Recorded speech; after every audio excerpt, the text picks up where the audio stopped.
Saludos amigos, buenas noches, soy Laisa Torres y esto es Jugando Pelota Dura y de inmediato les presento a mi equipo, el licenciado Víctor Rivera. Víctor, saludos. Un placer, Laisa, saludos, gusto de verte y saludos al pueblo de Puerto Rico. Margarita, qué gusto estar contigo. Igualmente, y qué buen equipo eso que acaba de decir Laisa, el de Pelota Dura, mire, con todos los que están frente a cámara y detrás de cámara. Buenas noches. Que sí, un gran equipo esta noche. Hoy miércoles, el descubrimiento de Puerto Rico. Así es. Oye, y tú y yo uniformados. ¿Verdad? Mira. Sí, no me había dado cuenta. Recibí el memo. Margarita no.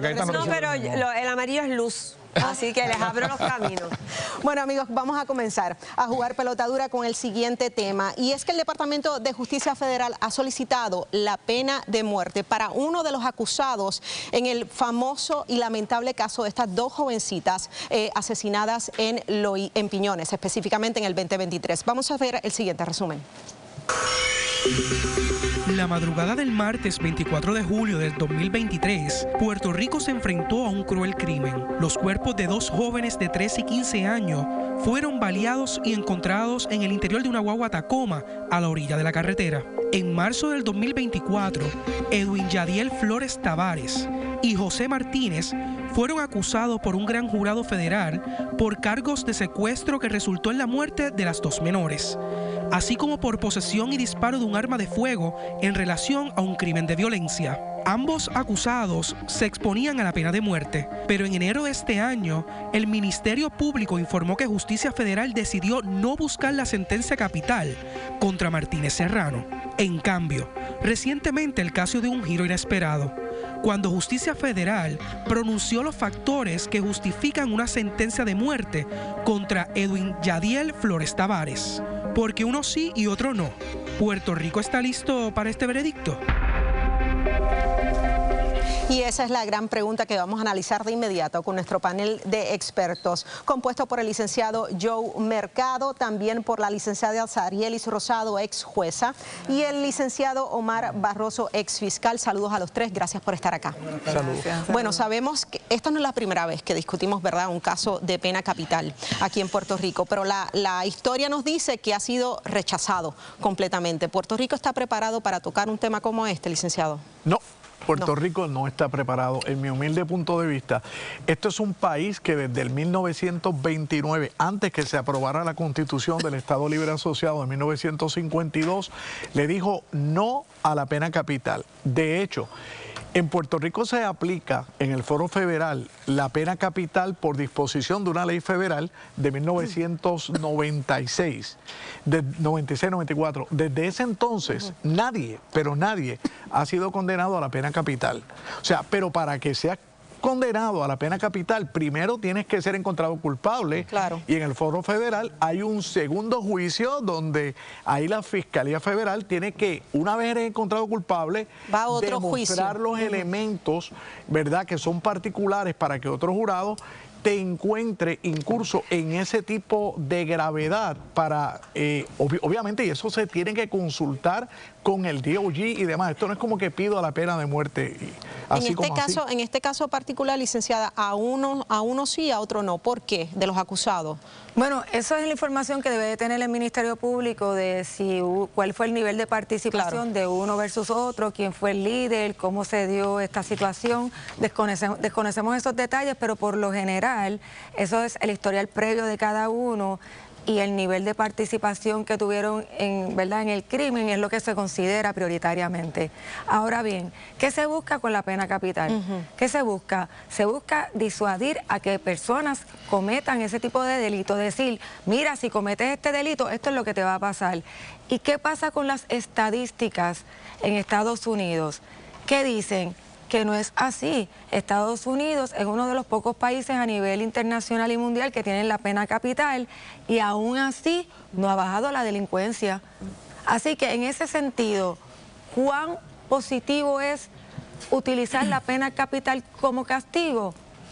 Barroso, usted obviamente ha participado en la esfera federal como tal. ¿Cuán complicado es un caso de pena capital? Es extremadamente complicado, son súper complejos, tienen un montón de fases, requieren, si hay una convicción, hay apelación obligatoria. El acusado tiene derecho no solo a un abogado, tiene derecho a 2 abogados, un abogado regular y un abogado que tenga experiencia en la pena capital.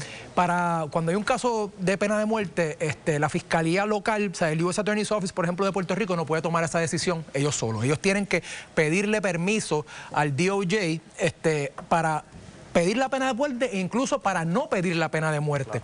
Hay un comité que se llama el Capital Crimes Review Committee, que todos esos casos van a donde ellos y después que ellos emiten una recomendación va a la oficina del Attorney General, que es el que toma esa determinación final de que en efecto se va a pedir la pena capital o no. Y la realidad es que son casos súper costosos de llevar, extremadamente complejos, y las estadísticas han demostrado que no son ningún disuasivo. Es más, en los estados que en efecto existe la pena capital, se ha demostrado que las estadísticas que ocurren más crímenes violentos porque el Estado sienta la base de lo que está haciendo, como que estás pagando violencia con violencia.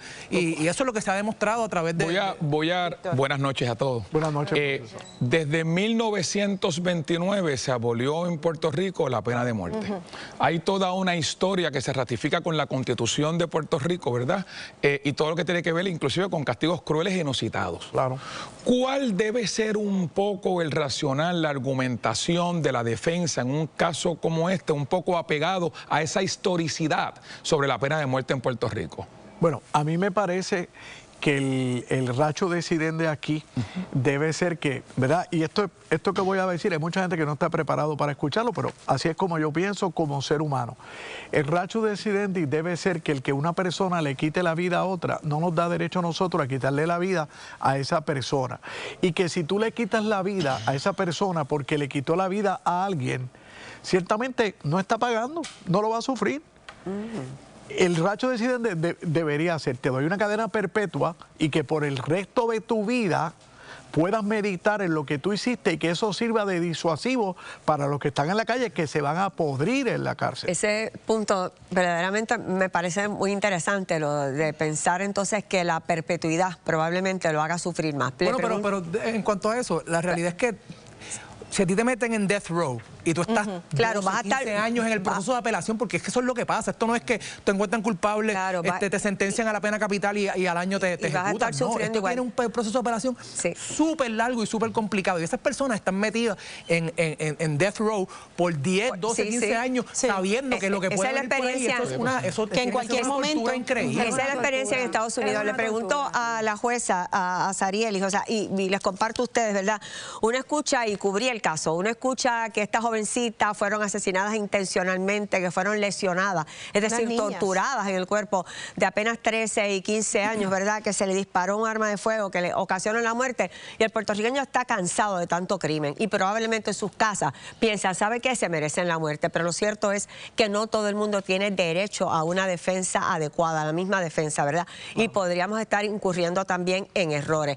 ¿Eso pesa sobre el ánimo del jurado en Puerto Rico? ¿Creen ustedes al momento de decir no va a la pena de muerte? Eso pesa. Lo que pasa es que, como te dije, primero tiene que ser encontrado culpable y luego es otro jurado en otro proceso, como dice el licenciado Barroso, que se va a ver eso. Yo te aseguro a ti, yo apuesto, como decía mi abuelo en Utuado, pesos a morisqueta, que si tú haces un referéndum para enmendar la Constitución en Puerto Rico, pena de muerte sí o no, hoy va a salir no. ¿Usted piensa igual, jueza? Yo pienso igual, yo pienso que va a salir que no. ¿Usted? Puerto Rico es jurídicamente posible, pero culturalmente rechazado. Exactamente. Eso es. Esa es mi forma de describirlo. Esa es mi impresión. Compañeros, gracias por estar acá y conversar sobre este tema. Obviamente que se ha conversado, como inicié, en años anteriores, en momentos anteriores, pero que cobra, obviamente, noticia en estos momentos al discutirse este lamentable caso. Gracias a los tres. Vamos a pasar de inmediato con Kimberly porque llega Jorge Colbert Toro. Adelante, Kimberly. Ya él está aquí, Laisa, está ready y listo para presentarnos la radiografía real de la violencia y la desigualdad social en Puerto Rico. ¿Y los padres dónde están? ¿Qué pasó con esa campaña? Vamos a hablar sobre la campaña, dónde estamos y unos datos sobresalientes de estadísticas actualizadas de cuán grave es la situación en Puerto Rico. Muy preocupante, gracias por acompañarnos. Y además, los torneos de menores impulsan el desarrollo de nuestros niños y jóvenes o hacen negocio del deporte. Hoy le hablamos del lucrativo negocio que hay detrás de estos juegos. Y legislador era investigado y ahora es uno de los testigos principales. Así que usted no se pierda de qué se trata solo aquí en Jugando Pelota Dura.